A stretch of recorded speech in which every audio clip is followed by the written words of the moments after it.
Kita awali Ayus pagi dengan informasi sebuah rumah warga ambruk saat tebing puluhan meter di Temanggung, Jawa Tengah longsor. Material longsor juga menutup jalur utama antar provinsi.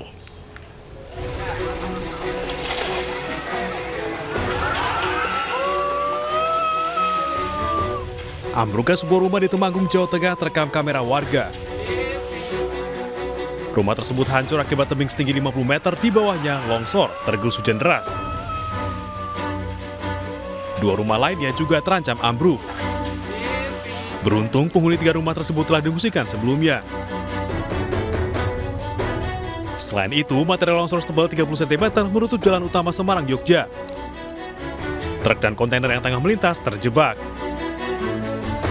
Kelihatan bekas-bekasnya, tapi tidak ada korban jiwa ya, semua material. Pemiliknya mengungsi atau gimana? Ya sudah diungsikan. Begitu yang lain roboh diungsikan, dan pada saat tanah roboh ini pengungsi sudah tidak. Pemilik rumah sudah tidak ada. Hingga Senin sore, petugas dari TNI, Polri, BPBD serta Bina Marga berusaha menyingkirkan material longsor. Akibat longsor ini, kemacetan panjang selama hampir 4 jam terjadi. Dari Temanggung, Jawa Tengah, Didik Dono Hartono, iNews melaporkan. Banjir bandang menerjang sejumlah desa di Polewali Mandar, Sulawesi Barat. Banjir memutus akses jalan serta merendam permukiman dan juga persawahan.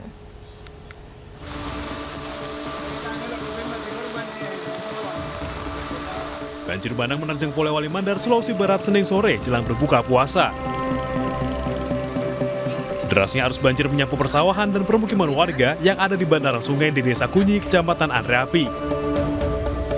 Banjir juga merendam akses jalan sehingga membuat aktivitas warga lumpuh.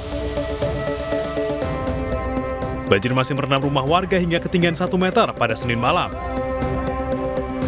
Ratusan warga memilih mengungsi karena trauma dengan banjir bandang yang terjadi pekan lalu. Jam 6 tadi ini mulai meluap. Ya. Memang hujan atau gimana Bu ini tadi? Nggak hujan di sini, di hulu Pak. Di hulu? Gitu. Jadi ini warga ini gimana Bu? Mau ini waspada lagi Bu atau Ya, gimana? tentu waspada Pak. Gitu. Biasanya kalau air naik Bu ini warga mengungsi atau gimana Bu? Ya di rumah, di rumah keluarga di sana.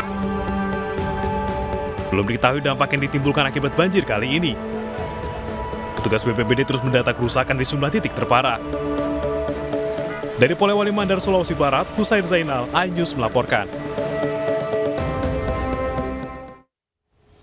Luapan Sungai Citarum merendam permukiman warga di Kecamatan Dayakolot, Kabupaten Bandung, Jawa Barat. Total ada sebanyak 1.000 rumah di wilayah ini yang terendam banjir dengan ketinggian mulai dari 30 hingga 60 cm.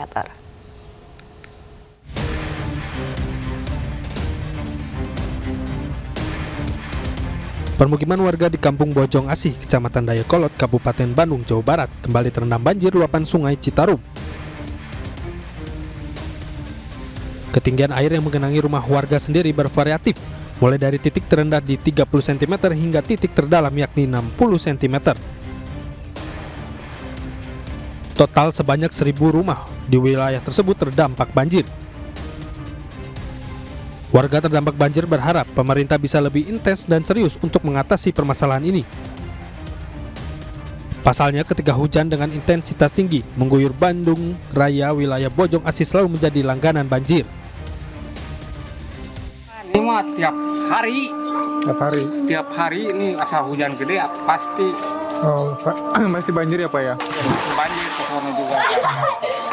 Ada berapa RW sih kalau di sini yang terendam banjir biasanya? 1, 2, 3.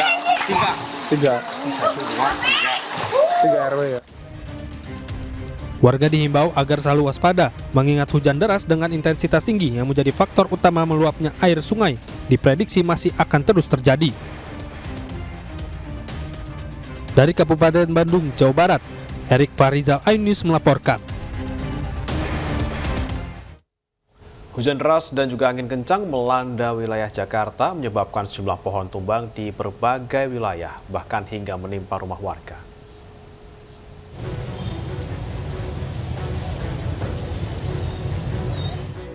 Hujan deras disertai angin kencang melanda ibu kota pada Senin sore.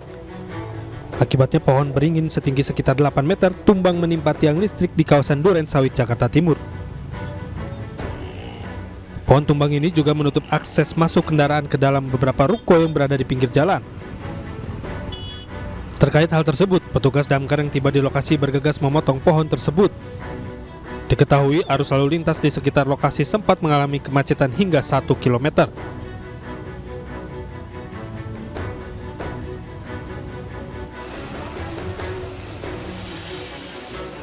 Sementara itu pada Senin petang, pohon angsana setinggi sekitar 10 meter juga tumbang menimpa atap rumah warga dan menutup ruas jalan Pondok Kelapa Raya Duren Sawit, Jakarta Timur. Tumbangnya pohon tersebut akibat diterpa angin kencang saat wilayah Jakarta diguyur hujan deras. Petugas PPSU dan juga perhutani yang tiba di lokasi langsung berupaya memotong batang pohon tersebut. Tak hanya itu, petugas juga mengerahkan alat berat yang bisa menjangkau ke atap rumah guna memotong bagian batang pohon yang berada di atas. Dari Jakarta, Rizky Paluvi, iNews melaporkan. Informasi lain pemirsa, Komisi Pemberantasan Korupsi menggeledah kantor Kementerian SDM terkait dengan kasus dugaan korupsi pemotongan dana tunjangan kinerja atau TUKIN. Tim penyidik KPK menyambangi kantor Kementerian Energi Sumber Daya Mineral atau SDM di Jalan Medan Merdeka Selatan, Gambir, Jakarta Pusat, Senin malam. Usai penggeledahan hampir 3 jam, penyidik KPK membawa 2 koper besar berwarna silver dan hitam. Penggeledahan terkait dengan kasus manipulasi pembayaran tunjangan kinerja atau TUKIN tahun 2020-2022. Sebelumnya, juru bicara KPK Ali Fikri mengungkapkan jumlah tersangka dalam kasus ini lebih dari 1 orang. Dan pemirsa, Presiden Jokowi memanggil Kepala PPATK Ivan Yustiavandana ke istana pada Senin pagi. Sambil menenteng sebuah map dan didampingi oleh beberapa orang, Ivan Yustiavandana keluar dari Istana Kepresidenan Jakarta. Ivan tidak memberi komentar kepada awak media terkait dengan agenda pertemuannya dengan Presiden Joko Widodo. Namun diduga Presiden memanggil Ivan terkait dengan laporan transaksi janggal 349 triliun rupiah yang melibatkan pegawai Kementerian Keuangan. Ya, banyak yang kita bahas ya. Makasih. Saya dapat arahan dari beliau. Pemirsa, News Pagi akan kembali usai azan subuh untuk wilayah DKI Jakarta dan sekitarnya.